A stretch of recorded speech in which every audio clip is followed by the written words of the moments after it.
वंदे मातरम साथियों, आज हम सभी के लिए और बेरोजगार युवाओं के लिए एक बड़ी खुशखबरी कि अभी सरकार ने लेटेस्ट ही क्या निकाला है, ग्राम विकास अधिकारी, जिसको कहते हैं वीडियो या जिसका लोकप्रिय नाम है ग्राम सेवक, इसकी भर्ती निकाली है। और इस भर्ती में कितने पद निकाले गए हैं, आयु सीमा क्या रहेगी, योग्यता क्या रहेगी, फॉर्म कब से कब तक भरे जाएंगे, और इन सबसे ये जानकारियां तो हम लेंगे अपने इस वीडियो में। साथ में ही हमें ये ध्यान रखना है कि सिलेबस लगभग क्या रहने वाला है, पेपर कितने का होता है, क्या रहता है, इसका भी मैं आपको इस वीडियो में बताऊंगा। हालांकि ये जो हमारी विज्ञप्ति है, इस विज्ञप्ति में ये कैसा पेपर होगा, क्या चीजें आएगी, ये नहीं बताया गया है, पर अपने बातचीत करेंगे क्योंकि प्रीवियस ईयर जो रहता है उसी के आधार पर नया बनता है। तो क्या रहेगा, इसका पूरी बात मैं आपको बताऊंगा अपने इस वीडियो में, तो आप अंत तक बने रहिएगा। तो आज अपनी बात स्टार्ट करते हैं ग्राम सेवक की परीक्षा पर। और ये ग्राम सेवक है, इसके लिए क्या क्या जानकारियां हैं आप देखिए। सबसे पहले तो ग्राम विकास अधिकारी हैं, इसको राजस्थान कर्मचारी चयन बोर्ड है, ये जयपुर है। ये क्या है कि इसकी विज्ञप्ति इसने निकाली है, कब निकाली है, 6 सितंबर को, 6 सितंबर 2021 को ये विज्ञप्ति निकली है। टोटल पद कितने हैं, टोटल कुल पद हैं, ये देखिए आप, मैं बड़ा लिख देता हूं यहाँ, कुल जो पद है, ये कुल पद कितने हैं, हमारे कुल पद हैं 3896, यानी लगभग 3900 पद है। कितने पद है, 3896 पद है। अब देखिए अपने एक ध्यान रखिएगा साथियों कि आगे हम चलेंगे तो अपने को आगे दिया होगा डिस्ट्रिक्ट वाइज, क्या दिया होगा, डिस्ट्रिक्ट वाइज दिया होगा कि इस डिस्ट्रिक्ट में इतने हैं, इस डिस्ट्रिक्ट में इतने हैं, इसमें इतने हैं। तो हमारे मन में एक थोड़ा सा वहम जग जाता है कि इस विज्ञप्ति में पता नहीं डिस्ट्रिक्ट वाइज फॉर्म भरे जाएंगे या कैसे भरे जाएंगे। तो इसका स्पष्टीकरण है, ये स्पष्ट तौर पे दिया गया है कि आपको क्या करना है कि एक ही फॉर्म भरा जाना है और चयन होने के बाद आपसे जिलों की वरीयता भरवाई जाएगी। जिलों की क्या भरवाई जाएगी, जिलों की वरीयता भरवाई जाएगी। और यहाँ अपने को क्या ध्यान रखना होगा, वरीयता क्रम होगा और उसके आधार पर ही आपको क्या दी जाएगी, नियुक्ति दी जाएगी। तो ये बात गौर करने योग्य है। गौर करने योग्य क्यों है साथियों, कि हम ग्राम विकास अधिकारी बनना चाहते हैं और अपने होम डिस्ट्रिक्ट में रहना चाहते हैं, तो हमें आज से ही इस पर मेहनत करनी होगी। कारण ये कि हम मेरिट में अच्छे अंक लेके आएंगे तो हमें पहली चॉइस मिल जाएगी। अगर जैसे जैसे हम मेरिट में नीचे जाते जाएंगे तो क्या होगा, हमारा क्या है कि चॉइस है वो हमारी भी नीचे जाती जाएगी, हमको दूसरी, तीसरी, 5वीं, 10वीं इस तरह से मिलेगी। हालांकि क्या है कि जब कभी भी विज्ञप्ति के टाइम ऐसी बात करते हैं ना, तो बड़ा अजीब युवाओं को लगता है। युवाओं को ये लगता है कि हमें तो क्या है, रोजगार मिलना चाहिए, चाहे हमें पाकिस्तान भेज दें। परंतु साथियों ये ध्यान रखें और अच्छी तरह से ध्यान रखें कि ये केवल और केवल चयन होने से पहले तक ही लगता है। जब आप चयन हो जाता है और आपको घर छोड़कर बाहर जाना होता है, तब आपको लगता है कि नहीं, गलती कर बैठे, थोड़ी और मेहनत कर लेते, मेरिट में अच्छे अंक आ जाते तो हमें होम डिस्ट्रिक्ट मिल जाता। और ग्राम विकास अधिकारी एक ऐसा पद है साथियों, होम डिस्ट्रिक्ट मिलने के बाद जीवन भर आप वहीं अपनी कहे आसपास ही कहे पूरी सर्विस कर लेते हैं। और एक पूरी पंचायत का मालिक होता है। हम देखते हैं ना, सरपंच, सरपंच एक जनप्रतिनिधि होता है, मात्र 5 वर्ष के लिए आता है, और ग्राम सेवक है वो अपनी पूरी जो जॉब होती है उस दौरान एक मालिक की तरह कार्य करता है, पूरी तरह से काम करता है ग्राम पंचायत के। तो बहुत ही अच्छी पोस्ट है। मैं ये कहूंगा कि अभी से मेहनत शुरू करें, क्योंकि हमें क्या है कि चयन के साथ साथ में हमें होम डिस्ट्रिक्ट, हमारी वरीयता लेना है, तो ये अपने ध्यान रखना है। अब देखिए जिलों का आवंटन इस तरह से होगा, यानी मेरिट बनने के बाद बढ़ाए जाएंगे 1, 2, 3, 33 तक, और आपके नंबर कितने आए हैं, उसके मेरिट क्रमांक कैसा है, उसके आधार पे आपको जिले मिलते जाएंगे। अच्छा है तो आपको पहली चॉइस मिल जाएगी, नीचे हैं तो बाद में नीचे मिलेगी। अब देखिए इसमें कौन कौन सी बातें हमारे लायक हैं, उनके ही डिस्कशन अपने करेंगे। पूरा विज्ञापन मैंने यहाँ लिया है। अब आपको इस पेज पे क्या है कि कुल पद ध्यान रखने हैं और जिलों का आवंटन है, ये ध्यान रखना है। इस पे इसके बारे में बताया गया है। इसके बाद में साथियों यहाँ क्या है कि परीक्षा शुल्क के बारे में जानकारी दी गई है। ये तो जब भी हम फॉर्म भरेंगे तो हमें परीक्षा शुल्क की जानकारी मिल जाएगी कि जो सामान्य वर्ग के लोग हैं या नॉन क्रीमिलियर पिछड़ा वर्ग और अति पिछड़ा वर्ग है उनके लिए 450 रुपये, ये 450 रुपये अधिकतम है।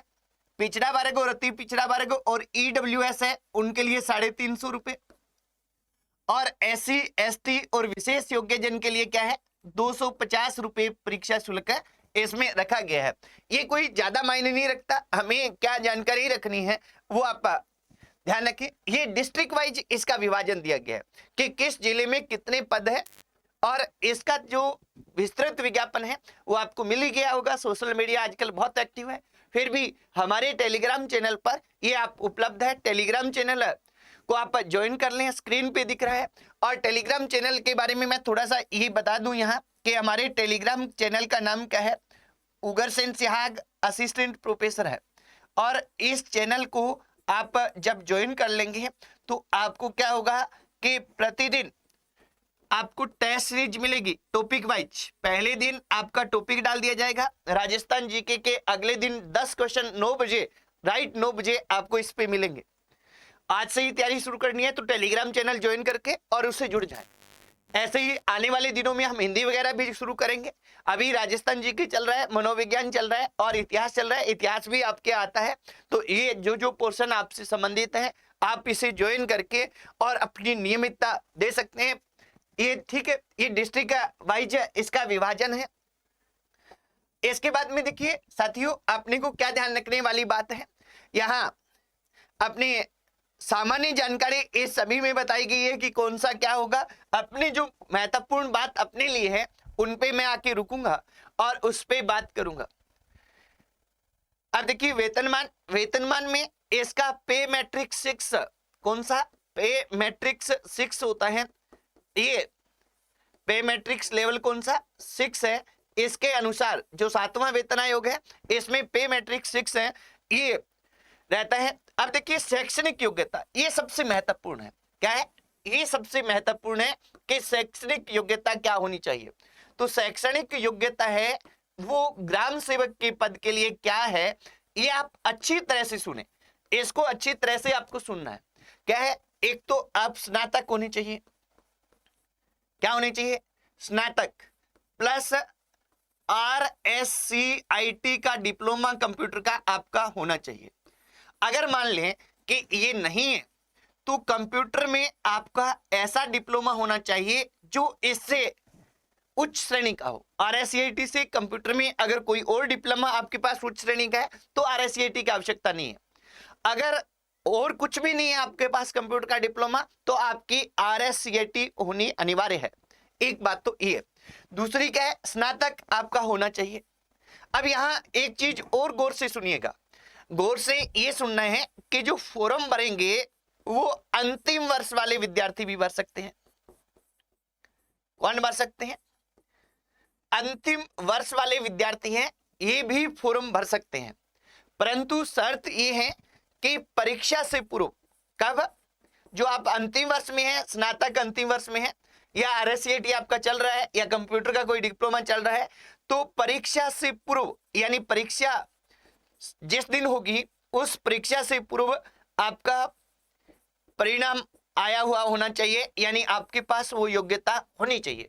कब होनी चाहिए, परीक्षा से पूर्व। ये ध्यान रखिए, परीक्षा तिथि अपने आगे बात करेंगे कि इसकी प्री और मेंस 2 रखी गई हैं। प्रारंभिक परीक्षा है वो इसकी संभावित दिसंबर में बताई गई है, दिसंबर में ही होगी साथियों। आपके पास 3 महीने का टाइम है और इस 3 महीने के टाइम में हमें क्या करना है इस पे हम बात करेंगे। तो योग्यता में आपको क्लियर हुआ होगा कि स्नातक, RSCIT या RSCIT के समकक्ष कोई कंप्यूटर में डिप्लोमा। अंतिम वर्ष वाला भी भर सकता है, परंतु अंतिम वर्ष वाले की शर्त यह है कि जब ग्राम सेवक की परीक्षा होगी उस परीक्षा से पूर्व आपके पास वो आपकी डिग्री होनी चाहिए। इसके बाद में नेक्स्ट है, हम बात करें आगे तो आयु कितनी होनी चाहिए।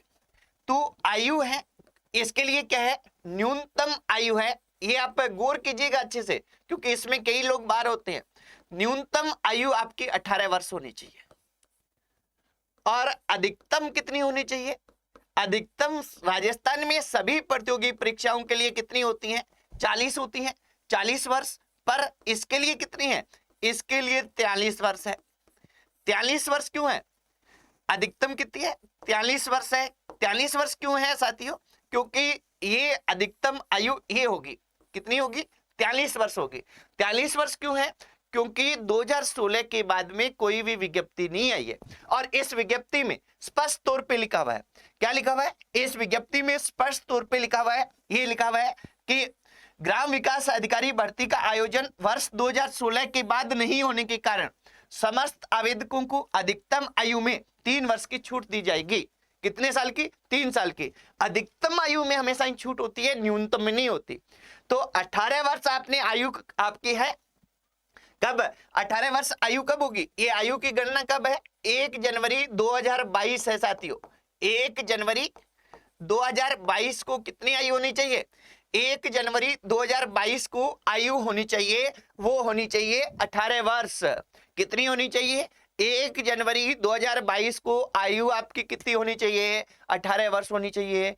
इसको आप अच्छी से ध्यान रखें, न्यूनतम, अधिकतम आपकी 43 साल से ज्यादा नहीं होनी चाहिए। आप इसका फॉर्म भर सकते हैं, क्या कर सकते हैं, आप इसका फॉर्म है वो भर सकते हैं, ये अपने को ध्यान रखना है।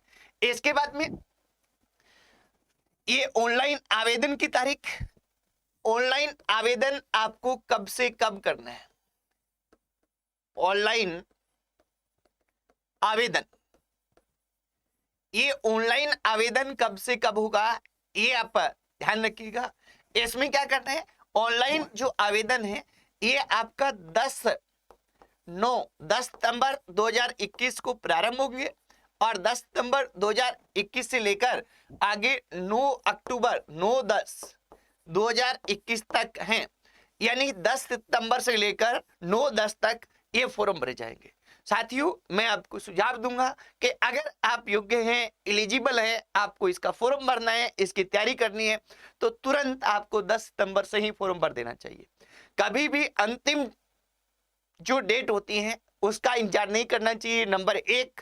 और नंबर 2, दिसंबर में परीक्षा हो रही है।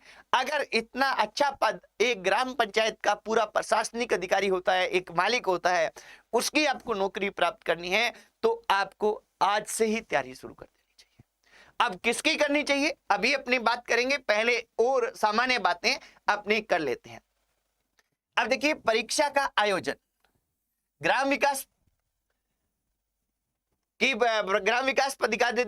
पदाधिकारी की परीक्षा 2 चरणों में होगी। कितने चरणों में होगी परीक्षा, ये परीक्षा है, इस परीक्षा को बताया गया है कि ये परीक्षा कितने चरणों में होगी, 2 चरणों में होगी। कितने चरणों में, 2 चरणों में होगी, ऐसा को अपने ध्यान रखना है। कितने चरणों में है, 2 चरणों में ये परीक्षा हो रही है, और इस 2 चरणों में प्रथम चरण है, प्रथम चरण और द्वितीय चरण। अब देखिए साथियों, यहां अपने को गौर करने योग्य बात यह है कि प्रथम चरण की जो परीक्षा है इसका आयोजन कब होगा, और मुख्य चरण की परीक्षा का आयोजन कब होगा। इसमें अपने को देखिए कि एक ये आयोजन दिया गया है, ये यहां दिया गया है कि दिसंबर माह 2021 में और फरवरी माह 2022 में ये क्या है कि आयोजन होगा। यानी कि थोड़ा समझिएगा, समझना क्या है कि प्रथम चरण की परीक्षा कब होगी, दिसंबर 2021 में संभावना है, इसको लिखा गया है हमारी विज्ञप्ति में स्पष्ट तौर पे। और द्वितीय चरण की ये फरवरी 2022 में होने की संभावना इसमें है। कितनी, फरवरी 2022 में। यहां साथियों एक चीज को आप गौर कीजिएगा, गौर करेंगे, और गौर करने वाली जो हमारी बात है वो ये है साथियों कि प्रथम चरण यानी प्रारंभिक जो परीक्षा होगी वो केवल आहरंक परीक्षा होगी, केवल स्क्रीनिंग टेस्ट होगा, उसके अंक हैं वो आपके अंतिम चयन में नहीं जुड़ेंगे। इस परीक्षा का उद्देश्य क्या है, इस परीक्षा का उद्देश्य है आप में से छंटनी करना, यानी जितने फॉर्म भरे जाएंगे, जितने पद हैं, यानी पद कितने हैं, लगभग 4000 मान लो, 3896 है, तो उसका 15 गुना यानी 15 चौके 60, लगभग 58-60 हजार क्या है कि इसमें पास करेंगे। 58-60 हजार कैंडिडेट पास करेंगे और वो मुख्य परीक्षा के लिए एलिजिबल होंगे। यानी जितने फॉर्म भरेंगे उनमें से पदों के 15 गुना लिए जाएंगे। और ये केवल क्या है कि स्क्रीनिंग टेस्ट है, ताकि उनकी परीक्षा सही से ली जा सके बाद में बचे हुए 60 हजार लोगों की, लगभग 60 हजार लोगों की। ठीक है, उसके बाद में द्वितीय चरण की जो परीक्षा होगी, इस द्वितीय चरण की परीक्षा में मेरिट बनेगी और उसी मेरिट में जो अंक है वो अपने जुड़ेंगे, पूरी तरह से ये अंक वहीं से के जुड़ेंगे। एक बात तो ये ध्यान रखना है। दूसरा साथियों, आपने को गौर करना है, दूसरी चीज हमें गौर करनी है, वो ये करनी है कि लगभग, हालांकि इसमें नहीं दिया गया, अलग से सिलेबस जारी किया जाएगा, पर सिलेबस का मोटे तौर पर मैं बात कर लूंगा आपसे। सिलेबस में मोटे तौर पे मैं बात कर लूंगा, क्योंकि पीछे में जो रहा है लगभग वही रहता है, लगभग वही रहता है। पीछे क्या रहा है उसके आधार पे मैं बात करूंगा आपसे। तो अभी क्या है कि प्री का सिलेबस होगा वही मेंस का होगा, प्री का होगा वही मेंस का होगा। तो आपको दिसंबर तक अच्छे से सिलेबस करना है, और ऐसा ना हो कि हम अंक ही नहीं हो पाए, स्क्रीनिंग टेस्ट को भी पास नहीं कर पाए, हम 15 गुणों में शामिल नहीं हो पाए, तो बाद में मेन का मतलब ही नहीं रहता। अगर हम 15 में हो गए तो सारे के सारे अच्छी तैयारी वाले होते हैं और उन्हें फटाफट आगे 2 महीने में रिवीजन करना होता है, वो अपने आप हो जाता है, क्योंकि पहले से हमने सिलेबस कर चुके होते हैं। ठीक है, यहाँ अपने को ये ध्यान रखना है। नेक्स्ट है, इसमें देखिए अपने को क्या ध्यान रखना है, और बात का और विशेष चीज इसमें हमारे लायक हमने क्या देखा, हमारे लायक और विशेष चीज इसमें दी हुई नहीं है। ये दिया हुआ है कि पाठ्यक्रम है, इसको ग्राम विकास अधिकारी की प्रारंभिक और मुख्य परीक्षा की स्कीम व पाठ्यक्रम को क्या किया जाएगा, इस वेबसाइट पर, कौन सी वेबसाइट पर, जो www.rsb.rajasthan.gov.in पर क्या है उपलब्ध करवा दिया जाएगा। ये पूरा का पूरा क्या है आपको हमारे टेलीग्राम चैनल पर पूरा आपको मिल जाएगा। क्या मिल जाएगा, पूरा ये विज्ञापन है ये आपको मिल जाएगा, वहां आप देख सकते हैं विस्तृत रूप में। और जहां भी आप ई मित्रा के पास वगैरह बढ़ाएंगे या खुद भरेंगे SSO ID के माध्यम से, तो जैसे भी है वहां आपको आगे से आगे पता चलता जाएगा। अब देखिए इसकी जो परीक्षा स्कीम है ये जारी नहीं की है, पर दिसंबर में करने का मतलब अगले 3 4 5 दिन 2 दिन में आ जाएगी, बहुत ज्यादा लंबा नहीं जाएगा। ठीक है, पर अब मैं आपको बता देता हूं कि इसमें परीक्षा की जो संभावना है, क्या रहने की संभावना है, इसके थोड़ा मैं आपको संभावना जता देता हूं। संभावना क्या है, गत वर्ष के सिलेबस के आधार पर संभावना है। एक तो इसमें आएगा, क्या आएगा, जीके। मैं पूरा अलग से पेज ले लेता हूं, सिलेबस की संभावना। और ये आप ध्यान कीजिएगा साथियों, जो सिलेबस की संभावना है ये 1-2 दिन में संभावना है वो अपनी खत्म हो जाएगी। इसमें क्या होगा कि एक तो जीके है, जीके आएगा। ठीक है, 1 नंबर क्या आएगा, जीके आएगा। जीके के बाद में हमारे मानसिक योग्यता आएगी, रीजनिंग मानसिक योग्यता आएगी इसमें। और क्या आएगा, यहाँ गणित आएगी।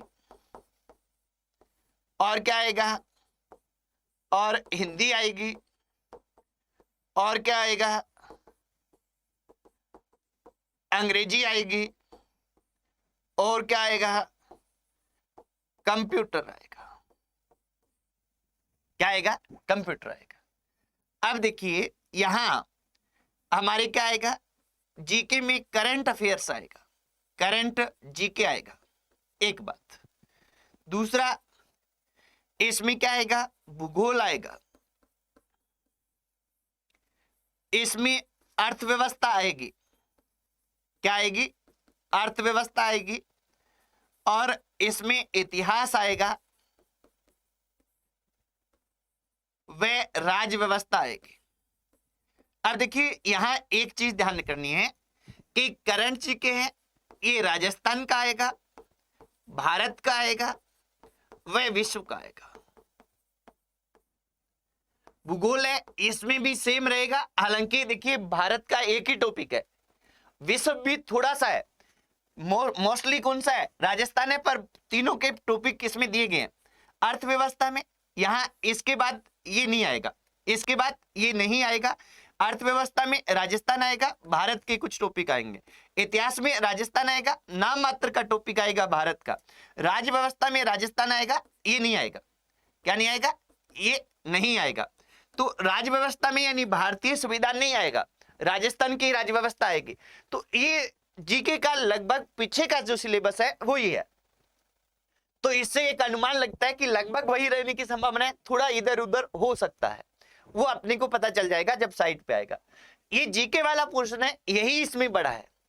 अब देखिए इसमें जैसे परीक्षा कैसे होती है, क्या रहती है, इसके बाद में मानसिक योग्यता ये बिल्कुल सामान्य आती है। गणित, हिंदी और अंग्रेजी ये 10th स्टैंडर्ड की आएगी, 10वीं लेवल की आएगी, 10th स्टैंडर्ड की। ये क्या है कि गणित लेवल है कि गणित, हिंदी और अंग्रेजी आता है। हिंदी और अंग्रेजी में सामान्य व्याकरण आएगा, ग्रामर आएगा, और गणित है वो 10वीं लेवल का आएगा, स्पष्ट तौर पे सिलेबस में लिखा हुआ आएगा। कंप्यूटर है, इसका सामान्य हमें ज्ञान होना चाहिए।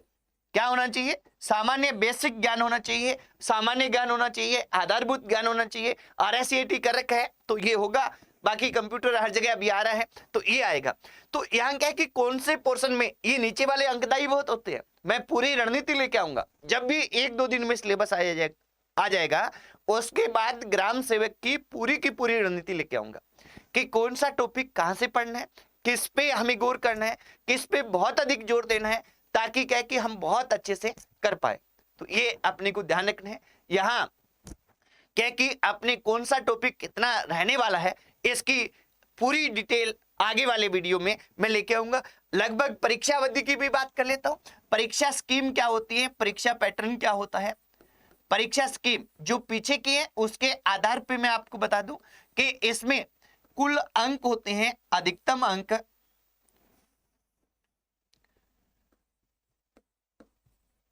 ये कुल अंक कितने हैं, कुल अंक होते हैं 100। कितने अंक होते हैं, 100 होते हैं। समय कितना होता है, समय होता है पेपर में 2 घंटे। कितना होता है, 2 घंटे समय होता है पेपर में। और साथ में अपने को यह ध्यान रखना है कि इसमें ऋणात्मक अंकन होता है, ऋणात्मक नेगेटिव मार्किंग होती है। ऋणात्मक अंकन कितना होता है, ऋणात्मक अंकन होता है वो होता है 1/3। कितना होता है, 1/3 है ये ऋणात्मक अंकन रहता है साथियों। तो इसमें 2 घंटे का टाइम होगा, 100 अंक आएंगे, और ऋणात्मक अंकन है वो 1/3 रहेगा। और मुख्य वो सब्जेक्ट रहने की संभावना है, आने वाले दिनों में हमें पता चल जाएगा। जैसे ही पता चलेगा कौन सा टॉपिक कहां से पढ़ना है, किसको कितना जोर देना है, पूरी रणनीति मैं इस पे लेके आऊंगा। और यहाँ क्या है कि अपने को ये ध्यान रखना है कि इसके हम ऑफलाइन बैच भी पीलीभंगा में 9 सितंबर से शुरू कर रहे हैं। और यहाँ क्या है कि अपनी इसकी सामान्य जानकारी यही है कि अगले 3 महीने आपके जीवन में एक बड़ा बदलाव ला सकते हैं। अगर आप योग्यता रखते हैं तो जुट जाएं, और आज ही जुट जाएं। आज की क्लास में इतना ही साथियों, आगे फिर मिलेंगे, तब तक के लिए जय हिंद, वंदे मातरम।